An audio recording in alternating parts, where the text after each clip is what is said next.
I'm Travis Miller, 34 male. I live a quiet life in a suburb of Denver, working as a corporate lawyer in a world of contracts and clauses. My existence is built on logic and hard work, not glamour. The greatest proof of that is my modest two-story house, a structure built not just of wood and drywall, but of a decade's worth of saved paychecks and skipped vacations. It was supposed to be my fortress of solitude, but it became the battleground for my family's greed. The night they celebrated my success with cheap whiskey, pushing a pen and a document into my hands, they believed they had secured their victory. They had no idea that the son they saw as a dependable workhorse was also a lawyer who knew how to build a case against his own blood. Before this story unfolds, I'd love to connect with you. Please let me know in the comments where you're watching from and what time it is in your corner of the world. It's amazing to see how far these stories can travel. My world was one of calculated order. As a corporate lawyer, my days were spent dissecting legal documents, identifying risks, and building frameworks of security for my clients. My life outside the office mirrored this principle. I lived in a modest but comfortable townhouse in a quiet Denver suburb, drove a reliable sedan that had long since been paid off, and spent my evenings reviewing case files. I didn't chase luxury, I pursued stability. The proudest achievement of this pursuit was my house. It wasn't a mansion, but it was mine, purchased with the fruits of nearly 10 years of relentless work and disciplined saving. Every dollar I earned was a brick in its foundation, and it stood as a testament to my belief that hard work yields tangible rewards. It was my sanctuary, the one place where the chaos of the world couldn't reach me. I never imagined it would become the very thing that would expose the deep, rotting cracks within my own family. I grew up in a household that was perfectly average. My father, Robert Miller, was a 65-year-old retired factory foreman. He was a man of rigid principles and a booming voice whose authority filled every room he entered. He was tough, demanding, and had a way of making you feel like you were perpetually falling short of his expectations. My mother, Susan, was his quiet counterpart. At 63, she was gentle and kind, but her defining characteristic was an almost pathological aversion to conflict. Whenever my father's voice rose or my younger brother made a demand, my mother would retreat into a shell of silence, her eyes darting away as if seeking an escape. Her love for me was a given, but her passivity often made me feel like I was fighting my battles alone. Then there was my brother Leo. At 29, Leo was my complete opposite. He drifted through life without a steady job, yet he cultivated an image of dazzling success. He wore designer shirts, sported a flashy watch he couldn't afford, and possessed a charismatic smile that seemed to charm everyone, especially our parents. Leo was a self-proclaimed entrepreneur, a visionary whose social media was a curated gallery of exclusive parties, tropical vacations, and vague posts about disruptive tech startups that were always on the verge of a breakthrough. To me, it was all smoke and mirrors, a carefully constructed fantasy funded by debt and delusion. But to our parents, Leo was the family's shining hope. They saw him as a diamond in the rough, a future titan of industry who just needed a bit of seed capital to launch his empire. When they spoke of Leo, their eyes would gleam with a mixture of pride and adoration that I had never seen directed at me. I wasn't envious of Leo's lifestyle, but the disparity in their perception was a constant, dull ache in my chest. I, the responsible eldest son who paid his taxes and built a stable career, was just a background character in the grand drama of Leo, the prodigy. The beginning of the end started with an act of kindness. My parents were still living in a cramped, drafty rental on the far side of the city. The rent was a monthly struggle, and the peeling paint and persistent dampness were no place for people in their 60s. With my townhouse having more than enough space, I made what I thought was the logical and compassionate decision. I asked them to move in with me. I could look after their health, they would be free from the burden of rent, and we could function as a proper family. It was a gesture born from a sense of filial duty, a desire to provide them with the comfort they deserved. I had no way of knowing that in opening my door to them, I was inviting in the very forces that would seek to dismantle my life. The first few weeks were filled with a sense of optimism. I gave them the master bedroom, moving my own things into the smaller guest room upstairs. I bought new furniture for the living room, upgraded the kitchen appliances, and made sure the pantry was always stocked with their favorite foods. I wanted them to feel at home, to see this house not as my property but as our shared family space. However, it quickly became apparent that we had very different interpretations of what that meant. For me, the house was a symbol of my hard work. For them, it was simply a resource I was obligated to provide. The financial burden fell squarely on my shoulders, a reality I had anticipated and accepted. I covered the mortgage, utilities, property taxes, groceries, and the mounting costs of their prescriptions. I stopped eating out, canceled my gym membership, and put my own savings goals on hold. I did it without complaint, believing it was my responsibility. After grueling days at the firm, I would come home, exhausted from hours of legal analysis, and try to wear a smile as I handed my mother the grocery bags or confirmed that I had paid the electricity bill. My father would offer a curt nod, his attention fixed on the television. My mother would occasionally pat my arm and say, "You're a good boy, Travis." But the words felt hollow, a perfunctory acknowledgement that did little to ease the growing sense of isolation I felt within my own home. I wasn't looking for a parade in my honor, just a simple acknowledgement of the sacrifices I was making. Soon, Leo's visits became a near-daily occurrence. He would stride in without knocking, grab a drink from my fridge, and settle onto my sofa as if he owned the place. His arrival always shifted the house's atmosphere, charging it with a vibrant energy that was reserved only for him. "You're not going to believe the progress we're making," he'd announce, launching into a grandiose monologue about his latest app idea or a potential investor who was extremely interested. My parents would hang on his every word. My father would swell with pride, clapping Leo on the back and calling him the future of this family. My mother would watch him with an expression of pure hope, as if Leo were a prophet speaking of a promised land. The monologue always followed the same script. After building up the hype, Leo would let out a theatrical sigh. "I just need a little more capital to get this thing over the finish line, just a few thousand to keep the momentum going." Without fail, my parents would leap to his aid. "Don't you worry about a thing," my father would declare. "We'll figure it out." But "we" was a euphemism for me. They had no income and no savings. Their only source of funds was the household budget I provided. Soon after Leo's visits, my mother would approach me with a fabricated expense. "Travis, the water heater is making a strange noise," or "your father needs some money to see a specialist about his back." I knew exactly where the money was going. I once came home to see my mother discreetly slipping a wad of cash into Leo's hand. He gave her a hug, then turned to me with a breezy smile. "Hey Trav, hope you're not working too hard." I just nodded, the unspoken truth a bitter pill I was forced to swallow every single day. I was no longer just the provider. I was the unwilling financier of my brother's fantasy life, and my home had become his personal bank. The slow erosion of my finances and my patience became the new normal. I tried to reason with my parents, choosing a quiet evening when Leo wasn't around to poison the atmosphere with his manufactured charisma. We were sitting at the dinner table, a rare moment of calm, and I decided to broach the subject gently. "Dad, Mom," I began, carefully choosing my words, "I'm concerned about Leo. These projects of his, they don't seem to be leading anywhere. Maybe it's time he looked for a stable job, something with a regular paycheck." The reaction was immediate and icy. My father placed his fork down with a sharp clink, his eyes narrowing into slits. "You don't get it, Travis," he said, his voice laced with disdain. "Leo has vision. He's an innovator. He's not meant to be stuck in a cubicle like you, shuffling papers all day. He's going to build something great." His words were a direct hit, a dismissal of my entire life's work. My career, the very thing that provided the roof over his head and the food on his plate, was reduced to shuffling papers. I glanced at my mother, a desperate plea for support in my eyes. She just stared down at her hands, her silence a resounding endorsement of my father's insult. In their world, Leo's empty promises held more value than my tangible success. The conversation was over before it had truly begun. The dynamic in the house became even more strained. Dinners, which I had once hoped would be a time for connection, devolved into nightly showcases for Leo's boundless potential. I became a silent observer at my own table, eating quietly as my brother spun tales of venture capitalists and imminent breakthroughs, my parents his captivated audience. After clearing the dishes, I would retreat to my room, the only space that still felt like my own. But even there, I couldn't escape the suffocating reality. I was the owner of the house, the sole provider, yet I felt like a tenant, an outsider whose only purpose was to facilitate the family's collective delusion. Lying awake at night, I would stare at the ceiling and wonder how long this could last. Was this what family meant? Endless sacrifice without acknowledgement, a one-way flow of support to prop up a fantasy while my own needs were completely ignored. The breaking point arrived on an otherwise unremarkable Thursday evening. I came home late after a brutal day at the firm, my mind still tangled in the complexities of a contract negotiation. The aroma of roasted chicken filled the air, a rare and welcome scent. My father was at the table, engrossed in the evening news, while my mother moved around the kitchen. Leo, of course, was already there, looking impeccably styled as he lounged on the sofa.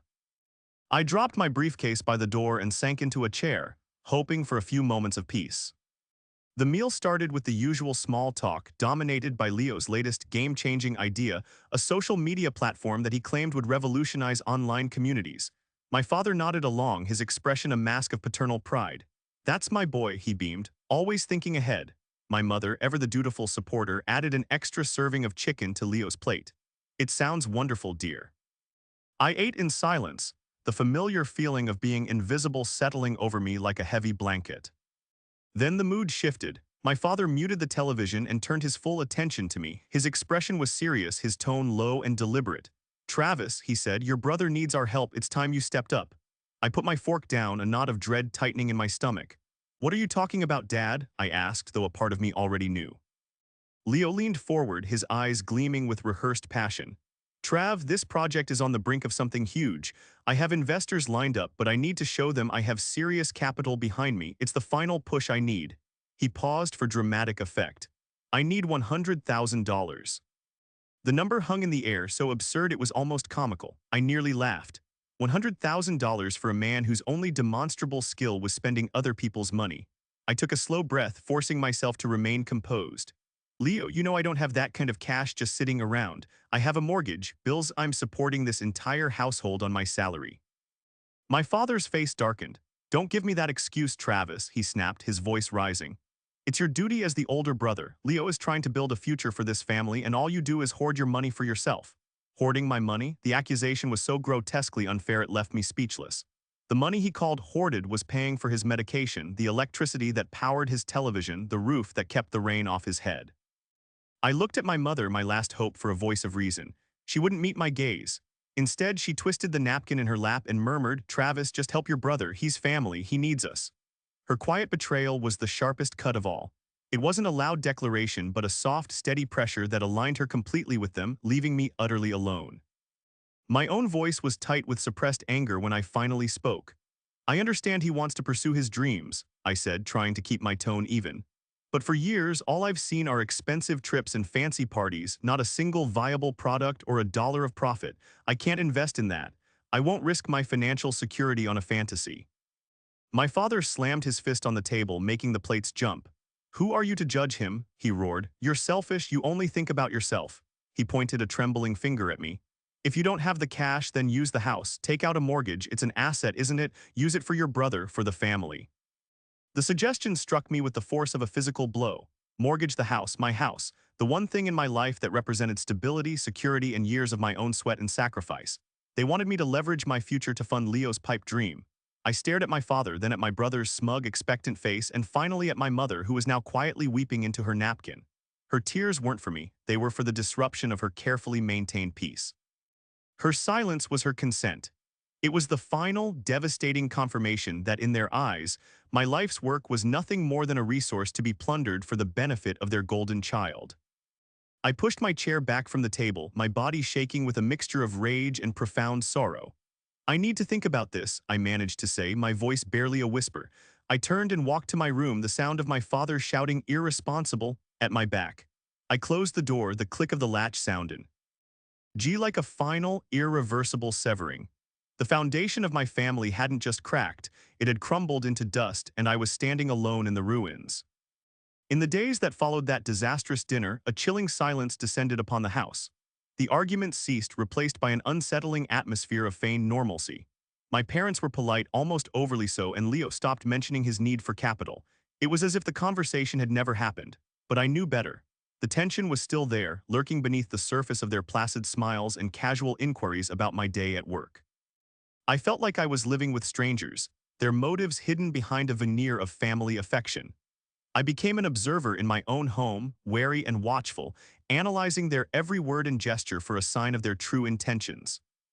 The trust I once had in them, however strained it had been, was gone.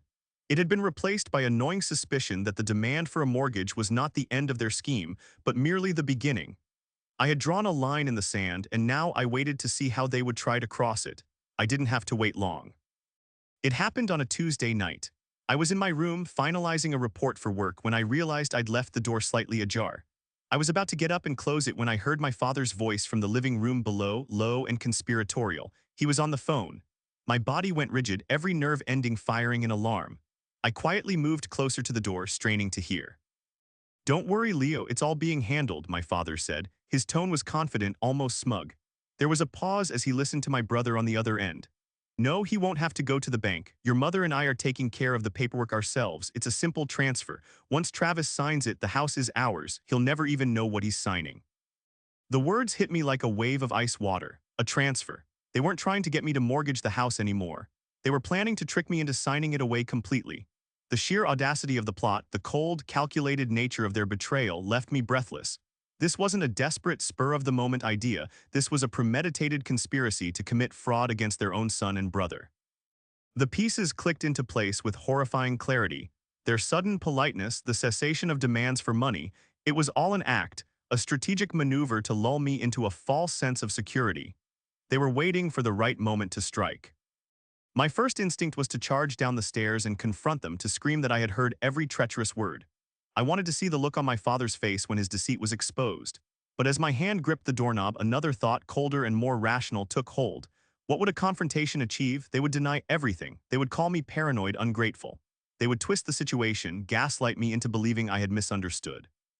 My mother would cry, my father would rage, and I would be cast as the villain for daring to question their integrity. It would be my word against theirs, and in the court of our family, I had always been the losing counsel. No, a direct confrontation was what they would expect. It was a battle I couldn't win on their terms.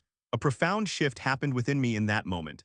The hurt and anger that had been simmering for weeks cooled into something else, a steely, dispassionate resolve. I was a lawyer. My entire profession was built on evidence, strategy, and the methodical deconstruction of lies. My father had once derided me for shuffling papers, but it was that very skill set that would now become my only defense. They saw me as a naive, dutiful son, a resource to be exploited. It was time to show them who I really was. I closed my door silently and sat down at my desk, my heart pounding a steady, rhythmic drum against my ribs. I was no longer just a victim of their scheme. I was an active participant in a new one, my own. I would not stop them. I would not warn them. Instead, I would let them walk straight into the trap they had set for me. I would watch them build their case of deceit, all while I built my own case of irrefutable proof against them. That night, sleep was impossible. I lay in bed staring into the darkness, but for the first time in a long while, my mind was not filled with confusion or sadness. It was filled with a chilling clarity. The family I had been sacrificing everything for no longer existed. The man I called my father, the woman I called my mother, and the boy I called my brother were not family, they were adversaries. They had made their choice, and in doing so, they had forced me to make mine. I thought about the house, the physical embodiment of my life's work. I had opened its doors out of love and obligation, and they were planning to steal it out from under me. The injustice of it burned in my chest, but it was a cold fire now, one that fueled determination instead of rage. This was no longer just about a piece of property. It was about my self-respect. It was about proving that I was not the fool they took me for. A quiet strength settled over me. I felt a strange sense of detachment, as if I were observing the events of my life from a distance. The emotional bonds that had once tied me to them, the ones they had so carelessly abused, felt as if they were dissolving one by one. It was a painful process, like tearing away a part of myself, but it was also liberating. I was no longer bound by a misplaced sense of duty. My only duty now was to protect myself. From that moment forward, every interaction, every conversation, every smile would be part of my performance. I would play the part of the unsuspecting son, right up until the moment the curtain fell on their charade. They had started this war, but I would be the one to finish it. The next morning, I woke up a different man. The Travis who sought his family's approval was gone, replaced by a strategist who viewed his home as a hostile environment. My legal training, which had once felt like a world away from my personal life, now became my primary tool for survival. I began my day not with grief, but with a plan. I would treat this situation exactly like a high-stakes legal case, the people versus the Miller family. My first order of business was to gather discovery. That afternoon, while my parents were out for a grocery run, paid for with my money, a bitter irony that no longer surprised me, I put my plan into action. I went to my father's study, a room I rarely entered. His smartphone lay charging on the desk, unlocked and unattended. My hands felt steady as I picked it up, a complete lack of guilt washing over me. They had forfeited any right to privacy the moment they conspired to steal my home. I navigated to his text messages, and my stomach clenched as I found the thread with Leo. It was a timeline of their treachery, laid out in cold, black and white text. Leo, Friday night, get him relaxed, a few drinks. Then we show him the papers, he'll be too out of it to read them. Dad, I know how to handle your brother. He's always been soft. He'll sign whatever I put in front of him. Just make sure the documents are ready. There it was, irrefutable proof of their intent and premeditation. I took clear, high-resolution photos of the entire conversation with my own phone, ensuring every timestamp was visible. This was Exhibit A. I put the phone back exactly as I had found it, my movements precise and deliberate. But I needed more than just text messages. I needed to capture their conversations, their own words condemning them. That evening, I retrieved a small, high-fidelity audio recorder I had previously purchased for taking depositions. It was no bigger than a thumb drive, easily concealable. Under the pretense of tidying up the living room, where my parents spent most of their evenings, I discreetly placed the device behind a row of books on a low shelf. It was voice-activated and had enough battery life to last for days. The living room was their war room, the place where they discussed their strategy, and I would now have a seat at their table. My behavior at home changed subtly. I became the model son they always wanted, attentive, agreeable, and seemingly oblivious. I stopped questioning Leo's expenses. When my mother mentioned needing extra money for a leaky pipe, I handed it over with a smile, knowing full well it was destined for Leo's pocket. I was playing a long game, and every dollar I lost was an investment in the evidence I was building. I needed them to believe I was compliant, that their plan was working perfectly. Their overconfidence would be their undoing. Days turned into a week, and every night after they went to bed, I would retrieve the recording device and transfer the audio files to a secure, password-protected folder on my laptop. Listening to the recordings was a surreal and painful experience. I heard my father coaching my mother on how to act, telling her to be extra kind to me so I wouldn't suspect a thing. I heard them laughing with Leo on speakerphone, mocking my work ethic and calling me their golden goose. He just won that big contract case at his firm, I heard Leo say one evening. We should use that as the excuse for the celebration. Make him feel like a big shot, he'll be easier to manage. My father's voice boomed with approval. Good thinking, son, we'll throw him a party this Friday, a proper family celebration. By the end of the night, he'll have signed away his future and he'll be thanking us for the steak dinner. My mother's voice was a faint murmur in the background.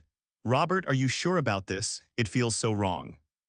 It's for the family, Susan, my father snapped, his tone sharp and dismissive. It's for Leo's future. Travis is strong, he'll land on his feet. No. Stop worrying and think about what kind of whiskey we should buy. Her subsequent silence was the most damning sound of all. Each recording was another nail in their coffin. I meticulously labeled each file with the date and time, creating a comprehensive audio log of their conspiracy. I also began researching quitclaim deeds, the legal instrument they would likely use to transfer the property title. I studied the requirements, the signature lines, the notary public section.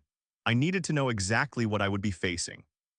I even practiced a slightly altered version of my signature, one with a subtle but distinct flaw, a small, deliberate break in a continuous stroke that I could later use to argue the signature was made under duress or in an altered state. It was a small detail, but in court, small details win cases. This period of investigation was emotionally draining. Living a double life, smiling at the faces of people who were actively plotting my ruin, took a toll. The love I once felt for them was curdling into a mixture of pity and contempt. I saw them not as my parents and brother, but as three deeply flawed individuals consumed by greed and delusion. They were so blinded by their favoritism for Leo that they were willing to sacrifice my entire future for his fleeting fantasies. But my sorrow was overshadowed by a grim sense of purpose.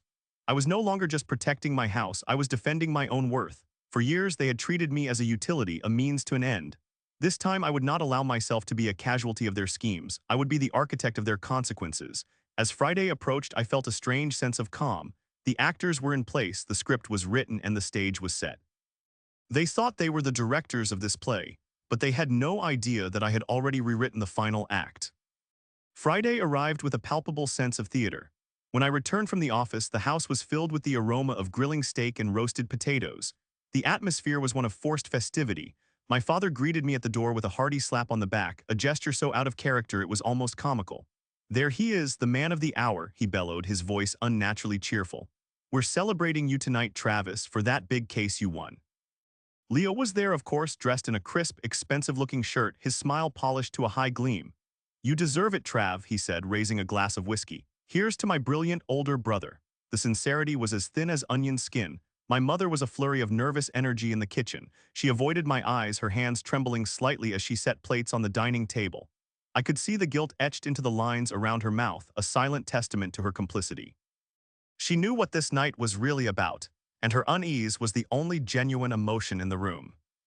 I played my part to perfection. I feigned surprise and gratitude, allowing myself to be led to the table like an honored guest. Inside, my senses were on high alert. My phone, safely in my jacket pocket, was on airplane mode but with the voice recorder app running, silently capturing every word of the charade. This was their final performance, and I was going to have a record of the entire show. The celebration began. My father filled my glass with whiskey and then filled it again. "Drink up, son," he urged. "Tonight we don't hold back. A victory like yours demands a proper toast." I took small, performative sips, letting the amber liquid touch my tongue before swallowing just a tiny amount. Most of it I managed to discreetly discard into a potted plant by the table when they weren't looking. Kyle kept the conversation flowing, weaving an elaborate and mostly fictional account of my legal triumph, praising my genius with a sycophant's zeal. I allowed my speech to become slightly slurred, my movements a little less coordinated. I laughed a bit too loudly at my father's jokes and even knocked over a salt shaker, making a show of fumbling to clean it up. I needed them to believe I was succumbing to the alcohol, that my lawyer's mind was being clouded by the cheap whiskey and their disingenuous praise. I could see the triumphant glances they exchanged over my head, confident that their pawn was falling right into place. My mother watched me with worried eyes, once murmuring, "Maybe that's enough, Travis," but my father silenced her with a sharp look. Her dissent, as always, was too weak to matter. After dinner, as the plates were being cleared, the moment I had been waiting for arrived. Leo, with the practiced casualness of a stage magician, produced a blue folder and placed it on the table. "Oh, hey, Dad, I almost forgot," he said, his tone a masterpiece of feigned innocence. "You wanted Travis to look at these." My father picked up the folder and slid it in front of me. "Just a few administrative papers, Travis," he sighed. Dismissively, his eyes fixed on my face. "Something for the family assets. It's just a formality. Put your signature on the last page there and we can have another drink." I squinted at the folder, pretending to have trouble focusing. "Was this?" I mumbled, flipping through the pages clumsily. I saw the words "quitclaim deed" at the top of the final page, just as I had expected. It was a legal document that would transfer the full ownership of my house to my parents, Robert and Susan Miller. They thought that in my inebriated state the legal jargon would be meaningless, that I would sign without a second thought. "It's nothing, son, just paperwork," my father insisted, his voice a little tight. "Helps us manage things more easily, you know, for tax purposes." The lie was so blatant, so poorly constructed, it was insulting. Leo chimed in, his voice smooth as silk. "Just sign it, Trav, it's for the best. We'll handle all the boring stuff." I looked from my father's greedy eyes to my brother's predatory smile. Then I glanced at my mother. She stood by the sink, her back to us, her shoulders hunched. She was a silent witness, a passive enabler of her son's destruction. In that moment, any lingering flicker of familial affection I had for them was extinguished. I picked up the pen they offered me. My hand feigned a slight tremor as I moved it toward the signature line. This was it, the culmination of their betrayal and the linchpin of my counterplan. I scribbled my name, making sure to incorporate the deliberate flaw I had practiced, the tiny, almost imperceptible break in the loop of the L in Miller. It was a detail only I would know to look for, a hidden mark of coercion that would serve as my ace in the hole. I pushed the folder back across the table. "There," I slurred, "all done." A wave of relief washed over their faces. Leo's smile was blindingly triumphant. He caught my father's eye and gave a nearly imperceptible nod. Victory was theirs. My father raised his glass one last time, his voice booming with genuine joy. "To the Miller family," he declared, "to a bright and prosperous future." I sat back in my chair, my eyes half closed, continuing the act of being a drunken fool. They believed they had just stolen my life's greatest achievement. They thought their manipulations had paid off, that my years of hard work were now theirs to liquidate for their own selfish dreams. They had no idea that the document they held was not a symbol of their victory, but the centerpiece of the evidence against them. The phone in my pocket continued to record, capturing their celebratory murmurs and the clinking of their glasses. They were the victors of a battle I had let them win, completely oblivious to the war they had just lost. In the week that followed the celebration, a quiet efficiency settled over the house. My parents were discreet, but I noticed them packing small, valuable items and making hushed phone calls when they thought I was out of earshot. The audio recorder continued to capture snippets of their exit strategy. They had found a cash buyer for the house, a developer who was willing to close quickly. They spoke of moving to Florida, where Leo would launch his new business venture with the proceeds from the sale. They were planning to vanish, leaving me with an empty house that was no longer legally mine and a note on the kitchen table. I didn't interfere. I watched them orchestrate their own downfall, my heart a cold, heavy stone in my chest. The end came on a Tuesday. I came home from work to find the house eerily silent. The usual sounds of the television or my mother humming in the kitchen were gone. A profound emptiness hung in the air. Their bedroom was stripped bare. The closets were empty, the drawers open and vacant. On the dining room table, exactly as I had foreseen, was a single sheet of paper with my father's messy scrawl. "Travis, we've gone to visit some old friends for a while. We'll call you soon. Don't worry about us." They were gone. They had sold my house, taken the money, and abandoned me. I stood in the silent house, the note in my hand, and felt a strange and hollow calm. There was no rage, no panic. I had been preparing for this moment for weeks. This wasn't an ending, it was an intermission. My part in the play was about to begin. I didn't waste any time. I sat down at my laptop and began to compile my case. I organized the text message, photos, the labeled audio files, and a detailed timeline of events into a single, comprehensive folder. Every lie, every whispered conspiracy, every moment of their calculated betrayal was documented. I then contacted Chloe Davis, an old friend from law school who is now a formidable civil litigator. We met for coffee the next morning. "Are you absolutely sure you want to do this, Travis?" she asked, her expression serious after I explained the situation and handed her a USB drive containing all the evidence. "This will burn the bridge with your family forever." "Chloe," I replied, my voice steady, "they burned that bridge when they decided my life's work was nothing more than seed money for my brother's fantasies." She nodded, her professional demeanor taking over. "All right, the evidence of fraudulent conveyance is overwhelming. The altered signature, the recordings of them planning to get you intoxicated, this is an open and shut case. We can file an injunction to freeze the sale and sue to have the deed voided." But I wasn't ready for court. Not yet. First, they needed to understand the full scope of their miscalculation. That evening in the temporary apartment I had already secured, I drafted an email. The recipient list included my father's email address, my mother, and Leo's. The subject line was simple: the truth.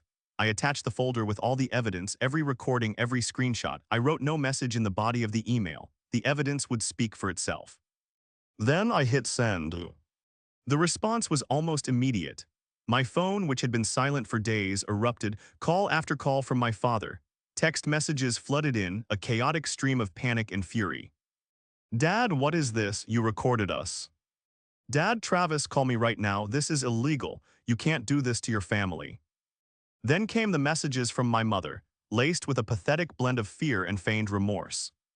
"Mom, Travis, honey, please call me. We made a mistake. Please, we can fix this." "Mom, I never wanted this to happen. Your father's." I ignored every call, every message. I let them stew in the panic they had created. They had believed they were in control, that I was the oblivious victim. I had just shown them that I had been the observer all along, documenting their every move. The power dynamic had shifted irrevocably. About a week later, there was a frantic knocking at my apartment door. I opened it to find my parents. They looked terrible. My father, who had always stood so tall and proud, was stooped, his face ashen and his eyes bloodshot. My mother was openly weeping, her face pale and drawn. The confident dreamers who had left for a new life in Florida were gone, replaced by two broken, desperate people. "Travis," my mother sobbed, reaching for me, "we're so sorry." I stepped back, keeping the doorway blocked. "What do you want?" I asked, my voice devoid of emotion. "What do we want?" my father sputtered, a spark of his old anger flaring. "You've ruined us. The buyer is threatening to sue. They're talking about fraud. What did you do?" "I did nothing," I replied calmly. "I simply showed you the truth of what you did. You sold my house. You planned to abandon me. You made your choices." "We had to give the money to Leo," my father confessed, his voice cracking. "He said his investors were getting nervous. We transferred almost all of it to him. We thought he was going to take care of us." I almost laughed. "And where is Leo now?" Their silence was the answer. My mother's sobs intensified. "He's gone, Travis," she whispered. "The day after you sent that email, he stopped answering his phone. His accounts are all closed. He's just gone. He took everything." The final piece had fallen into place. Their golden child, the one for whom they had sacrificed their integrity and their other son, had played them just as they had played me. He had used their blind faith to get what he wanted and had abandoned them the second they became a liability. "You chose him," I said, the words as cold and hard as granite. "Every step of the way you chose him over me. You believed his lies, you funded his fantasies, and you were willing to destroy my life to do it. Now he's gone and you come back to me expecting what? Forgiveness, help, another handout." My father opened his mouth to speak, but no words came out. He looked defeated, a man finally forced to confront the catastrophic consequences of his own arrogance. "My lawyer has all the evidence," I stated, my voice final. The legal process has already begun. From now on, you are on your own. I closed the door on their shocked faces, the sound echoing the final closing of a chapter in my life. There was no triumph in that moment, only a profound and aching emptiness. I hadn't won, we had all lost. In the months that followed that final confrontation, the dominoes of my family's deceit fell one by one. My parents, left with nothing but the clothes on their backs and a mountain of impending legal trouble, were forced to move into a rundown, one-bedroom apartment on the industrial edge of town. It was a place far grimier and more desperate than the rental I had moved them out of, a grim symbol of their full-circle journey to ruin. Their dream of a sun-drenched Florida retirement, funded by my stolen future, had evaporated, leaving them in a cold reality of their own making. The money from the house sale, $420,000, the sum of my life's work was gone, vanished along with Leo.